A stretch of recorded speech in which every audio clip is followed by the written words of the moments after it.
So we're here to talk about your first ever series, coming after your very successful film 61 Hugs. The vibe is that you sit on a bench somewhere in Sheffield late at night, tends to be kind of after 11 o'clock, and just try and get randomers to talk to you. That is the general gist, yeah, correct. It's obviously really interesting, the idea of, with 61 Hugs and this, just meeting and speaking to random people. I've done a lot of hitchhiking, and purely the main reason is I like to meet random people and sit in the car with random people and talk to random people. Okay. And what drives me is that I get to meet people from way different walks of life than I normally do in my sort of middle class privileged white bubble. I don't know what. Yeah, I don't know what for you. What's for you the drive? Well, I mean, the thing I love most about the content that I make is that it always shows and teaches me something. And one of my favourite things that happened in the series is episode 2, Fate, where there was the young couple just walking, minding their own business, and I just stopped them, asked them a question.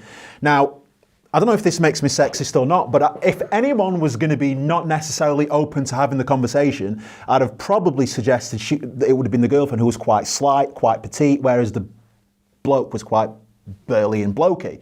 But he was like, this is weird, and she was like literally dragging him over to the bench. So I just liked that element of the fact that it was able to actually show me and make me challenge my own preconceptions.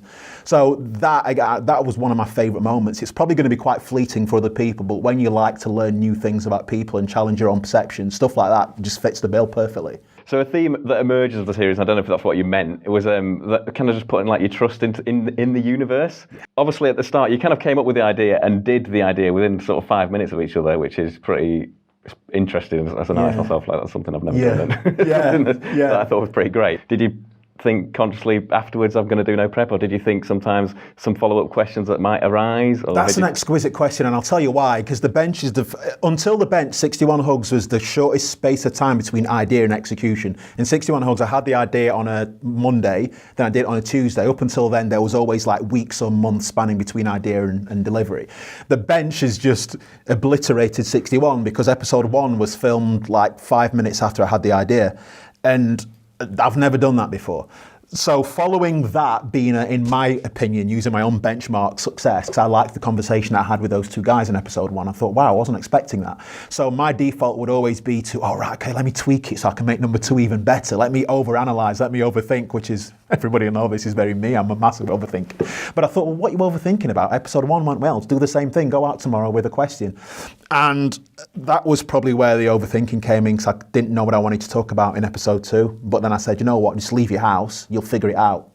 So I left for episode 2 without any idea what I was going to talk about. I just, as you said, trusted the universe, and I said something will come to me, and something did. So you obviously did the first episode, you really liked it. Were you ever tempted to go, okay, because in the series, and this is what I think is really great about it, because it makes you feel like you're kind of there with you. You just kind of holding the camera, and the people are there talking, and it feels very like real in the moment. Were you ever tempted to like set up a couple of cameras around a bench and it was suggested. Okay. It was suggested. A friend of mine who's not too far from where we are now, he said to me, have you thought about, because people can see that you're vlogging, so have you ever thought of engaging people without you vlogging, setting your cameras up in the distance? There was that option, but for me it was less about setup and more about humans talking and having an interaction. Yeah, that's what I think's great about it. I think it brings the human out more than the setup. Yes, correct. As soon as you verge more towards setup, it becomes a bit less human. Yes, exactly. I think that's what it does really well. And for me, I just remember thinking, well, okay, at some point you can't release the footage without, if I did go for the second option and had the cameras hidden,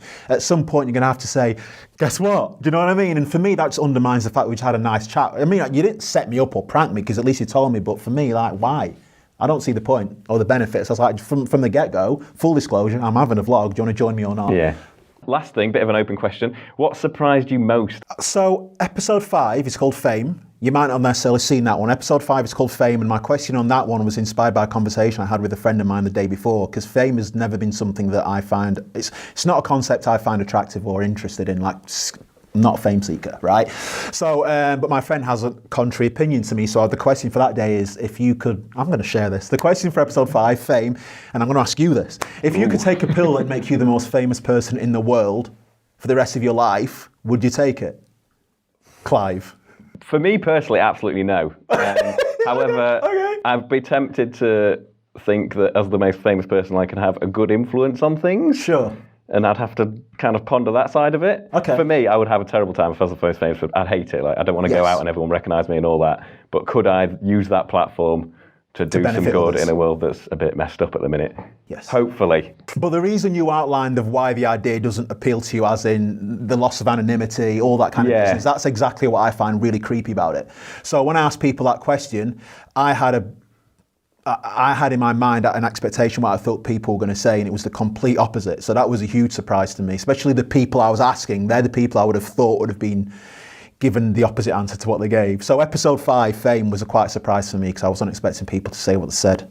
But overall, across the series, just people's willingness to engage with a guy when it's night, it's pitch black, and you don't know what this guy's up to. I think, I'm delighted by people's response. Yeah, I think that is a surprising thing. Yeah. People are more up for stuff than you think. Yes, correct.